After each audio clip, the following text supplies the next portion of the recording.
السلام علیکم، کیسے ہیں آپ صاحب؟ آئی ہوپ سب ٹھیک ہوں گے۔ تو آج میں ریڈ کروں گی کس نمبر 9 من کے محلے میں شکیل احمد چوہان۔ مکلاوے کے تقریباً 2 ماہ بعد بینش اور باسط پہلی بار گاؤں آئے تھے۔ اسی دن اشال بھی کافی عرصے بعد مام سے ملنے ان کے گھر گئی۔ وہ سیدھی مام کے کمرے میں ہی چلی گئی تھی۔ اس دوران مام اور اشال کی چند ملاقاتیں ہوئیں، مگر مزمل کے متعلق مام نے کبھی کوئی بات نہیں کی تھی۔ اس بات کا غصہ اشال کو تھا۔ مام نے اشال کو کمرے میں داخل ہوتے ہوئے دیکھا تو بول اٹھی، تم کیسے آ گئی؟ مام نے خوش اخلاقی سے پوچھا، جیسے وہ ہر روز آتا ہے۔ اشال کے ایک ہی جملے نے مام کو چپ لگا دی۔ وہ نظریں جھکائے ادھر ادھر دیکھنے لگی۔ ایسی خراشیں گاؤ بن جاتی ہیں، میں نے کہا تھا نا، اشال نے یاد دہانی کرواتے ہوئے کہا۔ مام نے اپنی کلائی کی طرف دیکھتے ہوئے جواب دیا، کوئی گاؤ نہیں ہے۔ اشال نے دیکھا تو مسکراتے ہوئے کہنے لگی، مام چودھری محبت کے گاؤ نشان تھوڑی چھوڑتے ہیں۔ ایسی ویسی کوئی بات نہیں، تم غلط سمجھ رہی ہو۔ مام نے سنجیدگی کے ساتھ اپنی صفائی دی، جاری ہے۔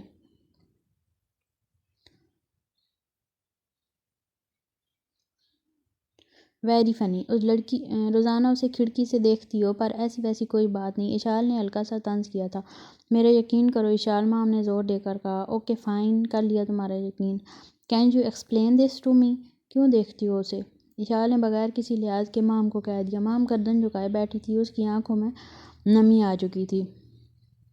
مام چودھری، مجھے تم پر پورا یقین ہے۔ تم صرف اپنے دل کو یقین دلا دو کہ ایسی ویسی کوئی بات نہیں۔ زندگی کے فیصلے دماغ سے کیے جاتے ہیں، دل سے نہیں۔ مام نے اپنی طرف سے مدلل دلیل پیش کی تھی۔ شٹ اپ، کسے دھوکہ دے رہی ہو، خود کو یا مجھے؟ جو تم کہہ رہی ہو اگر یہ سچ ہے تو محبت کی اس کھڑکی کو ہمیشہ ہمیشہ کے لیے بند کر دو اور شمعون سے شادی کر لو۔ مام نے اشال کی باتیں سنی تو اس کے آنسو بغیر آواز کے ٹپکنا شروع ہو گئے۔ زیادہ ایموشنل مت ہو، بی پریکٹیکل۔ میں سمجھتی ہوں تمہاری یہ ڈف اینڈ ڈم سی محبت یہ سوسائٹی نہیں سمجھے گی۔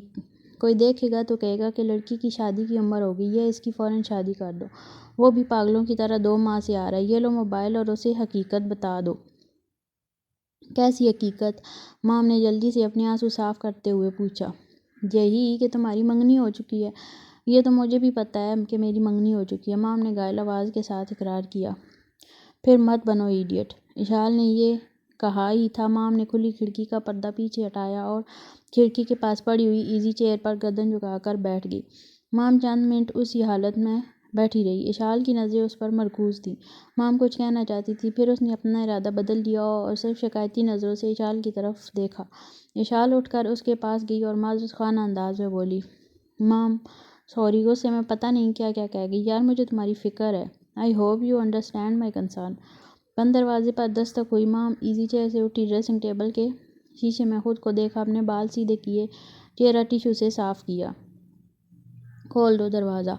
مومنہ نے دروازہ پیٹتے ہوئے آواز لگائی۔ مام نے اشال کو اشارہ کیا تو اس نے جلدی سے دروازہ کھول دیا۔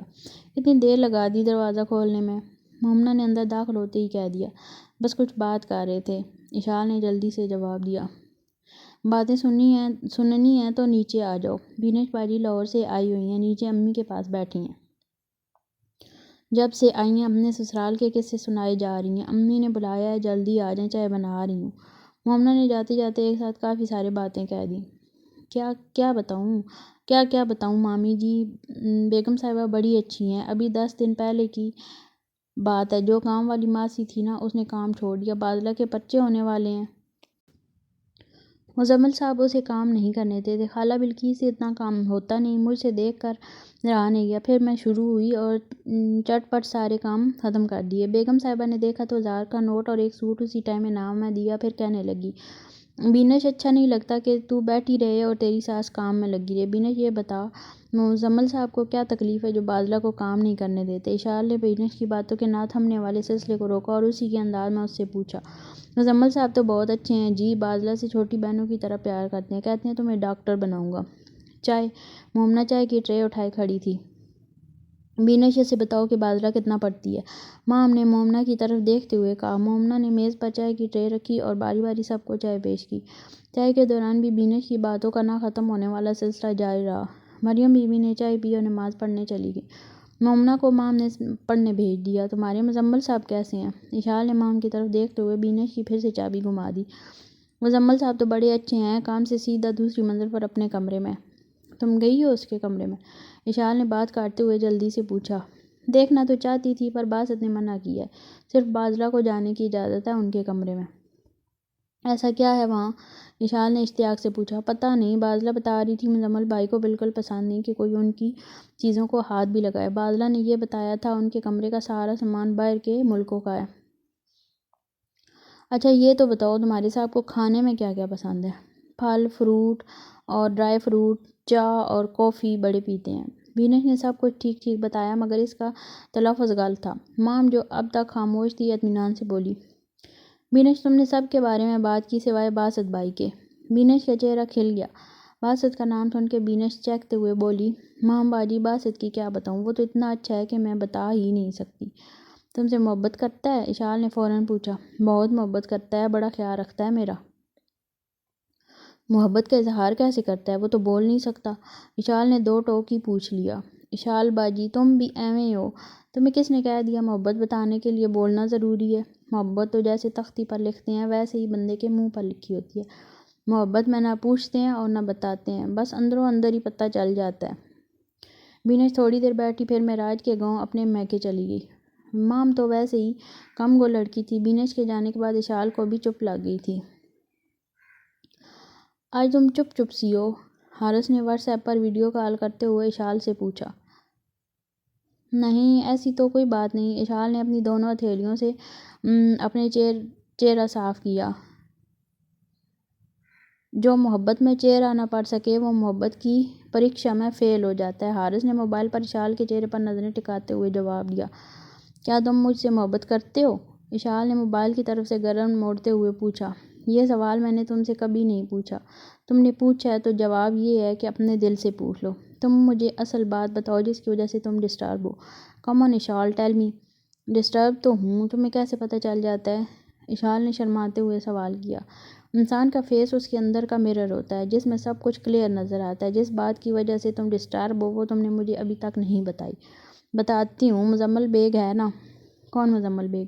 وہی ماڈل ٹاؤن والا، بتایا تو تھا۔ یس یس آئی نو۔ کیا ہوا اسے؟ کہیں پھر سے تو ایکسچینج والا چکر نہیں ہو گیا؟ حارث نے اشال کو تنگ کرنے کے لیے شرارت کی۔ شٹ اپ حارث، تمہاری انگلش تو بڑی بہتر ہو گئی ہے اب تو شٹ اپ کہہ کر چپ کرواتی ہو۔ حارث نے بات لگائی۔ ارے کہاں اسپوکن انگلش والے ٹیچر کہتے ہیں گھر جا کر انگلش میں بات کرو۔ ابا اماں سے کیا بات کروں؟ مام سے بات کرتی ہوں تو انگلش کے لفظوں کا استعمال کرتی ہوں۔ آج بینش نے تو بالکل دیسی بنا دیا تھا۔ ایک نئی بوڑھی سہیلی بنی ہے، ان سے بھی اردو میں ہی بات کرنی پڑتی ہے۔ بوڑھی سہیلی کون؟ حارث کو تجسس پیدا ہوا۔ مزمل بیگ کی دادی ممتاز بیگم۔ تم نے مزمل بیگ کی بات شروع کی تھی۔ وہی تو، تم میری سنتے کہاں ہو، بیچ میں ہی ٹوک دیتے ہو، بات کہاں سے کہاں نکل جاتی ہے۔ اشال نے اکتاہٹ سے کہا۔ تم بات کرو، میں بیچ میں نہیں بولوں گا، پرومس۔ 2 ماہ پہلے مزمل بیگ بارات کے ساتھ آیا، اسے مام سے محبت ہو گئی۔ مام کو بھی اس سے محبت ہے پر وہ مانتی نہیں۔ وہ ماڈل ٹاؤن سے روزانہ معراج کے پچھلے 2 ماہ سے آ رہا ہے، فجر کی نماز کے بعد ایک نظر اسے دیکھتا ہے اور چلا جاتا ہے۔ تمہیں پتہ تو ہے مام کی منگنی شمون سے طے ہے، جو وہ توڑنا نہیں چاہتی۔ کہتی ہے اپنے ابو کی زبان کا پاس رکھوں گی۔ میں چاہتی ہوں کسی بھی طرح مزمل اور مام کی شادی ہو جائے، جائز یا ناجائز کسی بھی طریقے سے۔ تم یہ کیوں چاہتی ہو؟ مام کے لیے، شاید مزمل کے لیے۔ میں چاہتی ہوں میرے ماں باپ کی وجہ سے جس محرومی میں اس نے زندگی گزاری ہے اس کا ازالہ ہو سکے۔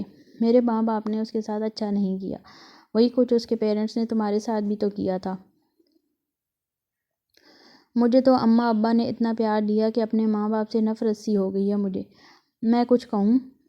کہو۔ اشال دیکھو، تم گلٹی فیل مت کرو، تم نے مزمل کے ساتھ کوئی زیادتی نہیں کی ہے۔ جہاں تک مام اور اس کی شادی کا سوال ہے اسے وقت پر چھوڑ دو۔ تمہارے قصوں میں اپنی لو سٹوری تو گم ہو گئی ہے۔ میں جون میں آ رہا ہوں، حکیم صاحب کو بتا دینا، نکاح کر کے ہی واپس جاؤں گا۔